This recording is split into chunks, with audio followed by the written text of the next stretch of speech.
Hai, Assalamualaikum dan salam sejahtera cikgu ucapkan kepada semua pelajar. Pada hari ini kita akan sambung tajuk 4.2 iaitu tujuan setiap bahagian fungsian. Pada hari ini cikgu akan sambung dua fungsian yang terakhir iaitu bahagian fungsian jualan dan juga khidmat pelanggan. Kita lihat yang pertama iaitu bahagian fungsian jualan. Bahagian fungsian jualan merupakan fungsi yang penting dalam sesebuah perniagaan. Jualan merupakan satu transaksi yang memberikan nilai tambah dalam memenuhi keperluan pelanggan dan memberi manfaat bersama di antara penjual dan juga pembeli. Kebanyakan perniagaan akan meletakkan jumlah sasaran jualan tertentu sebagai tujuan dan juga objektif kepada perniagaan yang dijalankan. Staf di bahagian jualan akan sentiasa berkomunikasi dan juga berinteraksi dengan pengguna. Hal ini membolehkan membina jaringan yang kukuh dan akan menggalakkan pelanggan untuk terus memilih perkhidmatan syarikat pada masa akan datang.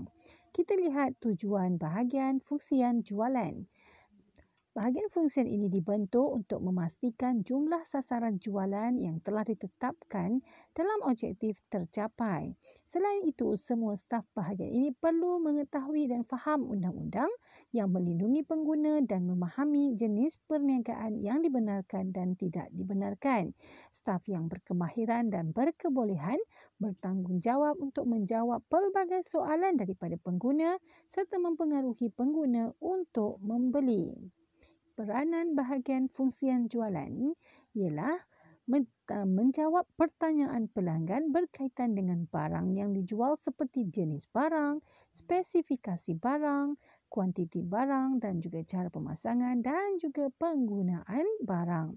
Bahagian ini berperanan untuk membuat jualan secara bersemuka atau secara dalam talian. Peranan bahagian fungsian jualan ini juga ialah memainkan peranan menyediakan sebut harga atau jangkaan harga barang yang dikehendaki oleh pengguna. Bahagian ini juga melakukan rundingan dengan pengguna berkaitan dengan diskaun dan juga terma harga. Okey, biasanya kalau kita pergi kedai, biasanya kita akan tanya kan, okey berapa harga ni? Okey, sebut pelanggan jurujual tersebut akan menyatakan harga seperti mana yang tertera lah pada baju tersebut. Dan biasanya kita akan keluar soalan, tak boleh diskaun ke? Okey, biasanya kalau kita pergi ke kedai biasa, biasanya jurujual akan cakap ada. Nanti tanya bos. Biasanya mana-mana tempat pun kalau bahagian yang bahagian jualan ataupun kedai-kedai yang kecil, biasanya dia akan maksudnya jurujual tersebut yang akan menentukan berapakah harga yang terakhir, bukannya harga pada tanda harga tersebut. Sebab tu sangat penting orang yang terlibat dalam bahagian jualan. Okey, bahagian jualan juga berperanan untuk memberi nasihat dan juga teknikal kepada pengguna. Biasanya kalau kita hendak beli barang, biasanya kita akan rujuk kepada pekerja dekat kedai itu kan. Selalu kita tanya macam-macam. Kalau kita contoh kita nak beli telefon, macam-macam perkara mengenai telefon tersebut yang kita tanya kepada jurujual tersebut. Seterusnya, bahagian ini berperanan untuk merancang dan mengurus masa yang bersesuaian untuk membuat promosi jualan. Pada masa yang sama juga, bahagian ini menjalankan peranannya untuk menyemak dan juga mengemaskini rekod pengguna supaya mudah untuk menghubungi pengguna tersebut. Okey, ini adalah contoh. Contohnya kalau kita lihat pekerja di bahagian jualan dan juga kumpulannya bertanggungjawab untuk mencapai objektif yang ditetapkan. Ini pula adalah premis yang menjual barangan asas seperti buku dan majalah yang memerlukan pekerja yang berkemahiran asas. Di sebenarnya mana-mana tempat pun atau mana-mana perniagaan pun semestinya dia memerlukan pekerja yang mahir dalam barang yang hendak dijual. Okey, seterusnya, ini kalau kita lihat contoh ni adalah menjual laptop ataupun notebook kan. Okey, premis ini menjual barang yang kompleks dan juga mahal seperti komputer riba, memerlukan pekerja jualannya berpengetahuan dan juga berkemahiran tinggi. Okey, kita lihat ini adalah bahagian fungsian yang terakhir iaitu Khidmat pelanggan. Khidmat pelanggan ialah keupayaan dan juga kebolehan organisasi perniagaan dalam menyampaikan produk untuk memenuhi kehendak dan juga keperluan pelanggan melebihi daripada tahap yang mereka harapkan dan perkhidmatan yang diberikan secara berterusan dan juga konsisten. Okey, kita lihat tujuan bahagian ini.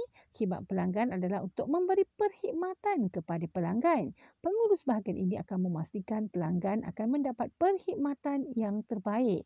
Okey, biasa kita dengar kan, customers is always right kan?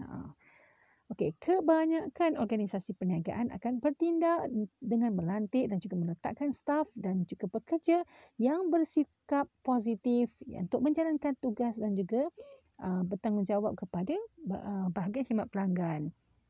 Kenapa? Contoh bersikap positif ini ialah pekerja yang kata peramah, yang ceria, yang sabar dan tidak orang kata tidak menunjukkan sikap-sikap yang ganas lah ataupun contohnya macam pemarah dan sebagainya. Okey, perniagaan yang membuat dan juga menjual barang industri yang kompleks akan melantik pakar teknikal untuk memberikan perincian kepada produk tersebut kepada pelanggan. Okey, ini kita tengok contoh khidmat pelanggan yang diperlukan yang dijalankan oleh ini adalah nama sebuah syarikat yang bernama Bahijah Zakaria seperti menggambarkan konsep pelanggan ialah tetamu VVIP merupakan antara contoh terbaik dalam memberi perkhidmatan kepada pelanggan. Okey, peranan bahagian khidmat pelanggan ini ialah memainkan peranan untuk menjawab pertanyaan pelanggan berkaitan dengan barang dan juga perkhidmatan. Selain itu, bahagian ini juga berperanan untuk menyediakan pakar bagi memberikan maklumat mengikut kehendak pelanggan. Okey. Sekian sahaja tajuk kita pada hari ini dan kita akan jumpa lagi tajuk seterusnya. Sekian sahaja. Assalamualaikum dan selamat sejahtera.